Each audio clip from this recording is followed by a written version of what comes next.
Hey everyone, thanks for tuning in and giving this little interview a listen. I'm Haley Mendez. I'm a professional squash player from Brooklyn, New York. I'm currently ranked 41 in the world, and I'm excited to go through these questions and give you a little bit of insight into who I am and what life on tour is like.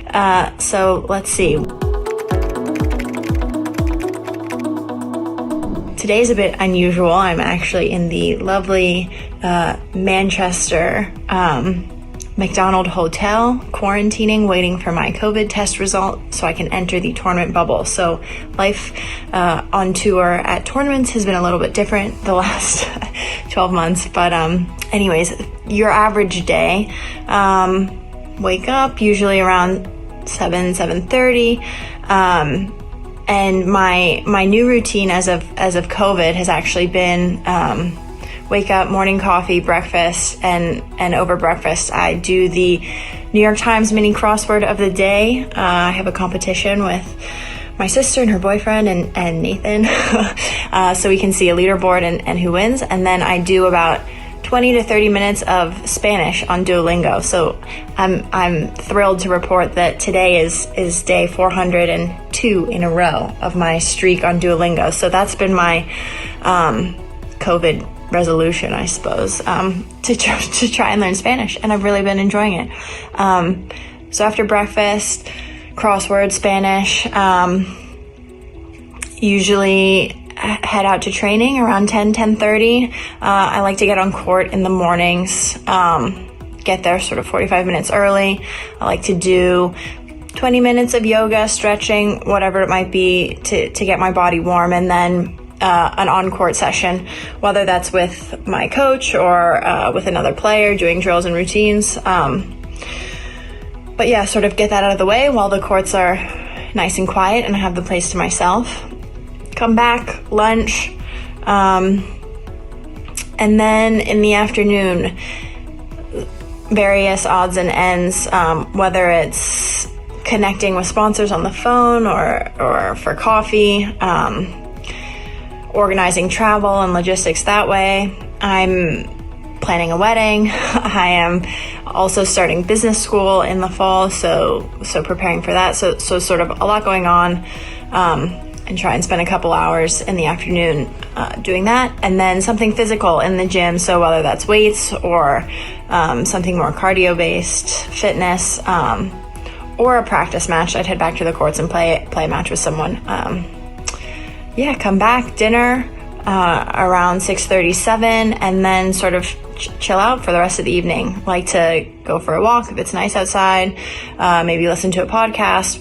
Recently been watching the Olympics, read before bed 20 minutes, and I'm in bed by 10 at the latest. I'm not a night person, but that's an average day in the life.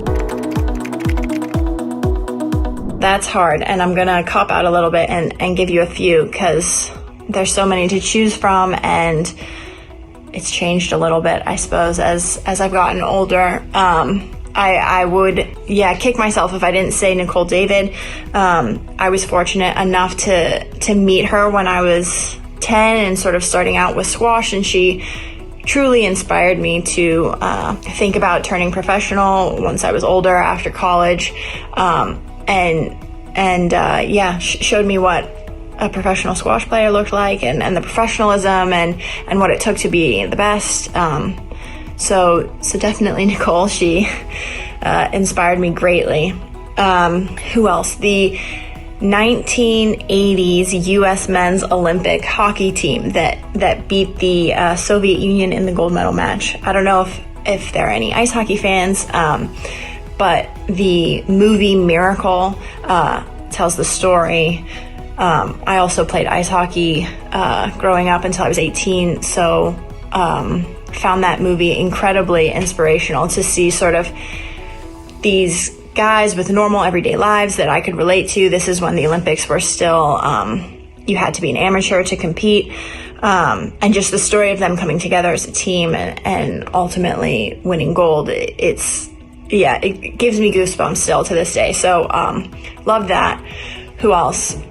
I have to say Roger Federer, maybe a bit cliche, but just his attitude and professionalism on court is something truly inspirational and something I aspire to. I just think he's great for the world of sports.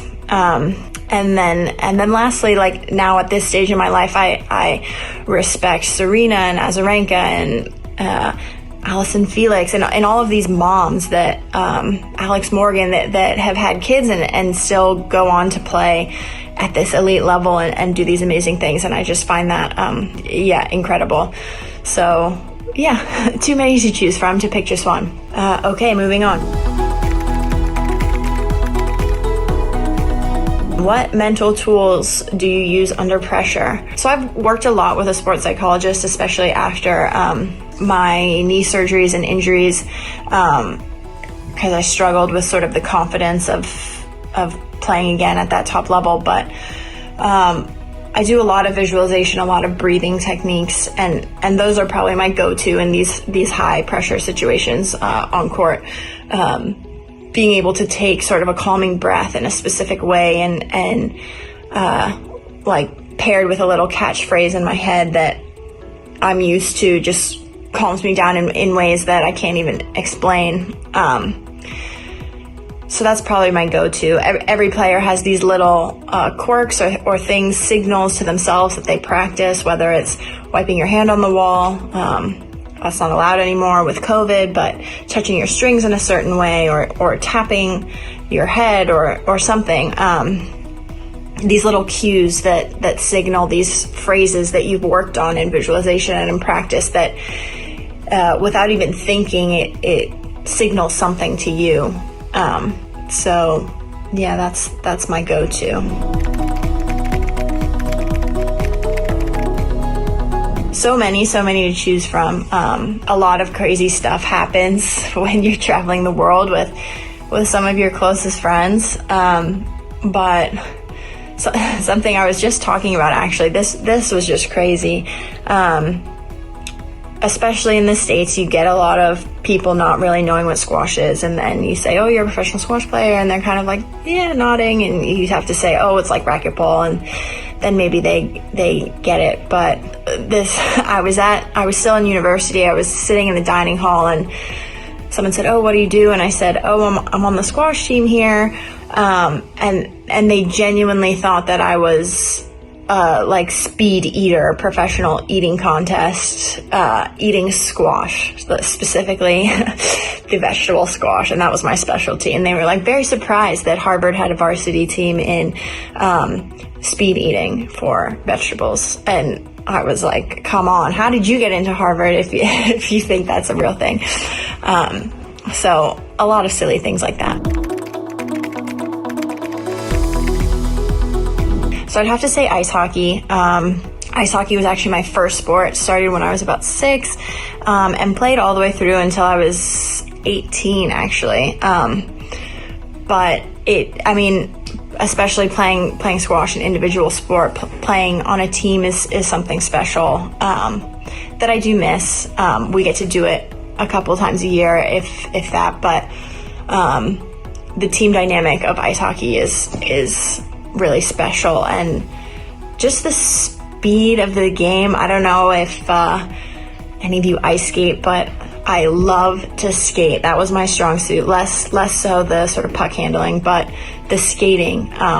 It's like the closest you can get to flying. I think you can go so fast, just gliding, and there's nothing better than skating on an empty rink. So yeah, I would love to play ice hockey. Nothing crazy, nothing special. I like to hit in the morning for half an hour, just get the heart rate up, get the body moving. Depending on timing and when you're playing, if you can do that, that's always my preference. I like to eat a full 3 hours before I'm gonna play. Something simple that I know I can digest. My go-to is usually peanut butter and jelly. I can travel with that if I need to, so it's safe. I know my body can digest it. I know I can get it anywhere. Otherwise, some sort of chicken and pasta and broccoli or something like that. 3 hours before, if I can, take a nap, and then usually head down to the courts about an hour before go time. Take my time getting my shoes on, putting my hair up with the clips, just how I like it. Just really settling myself into the same boring routine every time, really. And then I have a warm-up that I go through, which is the same every time. And it just puts me in the right headspace and frame of mind, and I know it works for me. So yeah, that's it. Again, pretty basic.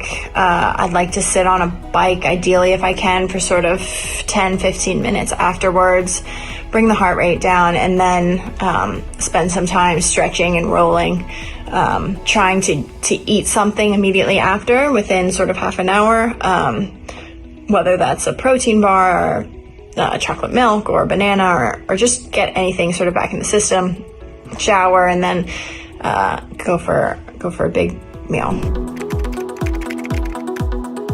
So aside from, let's see, the normal racket, shoes, at this point, hand sanitizer, masks,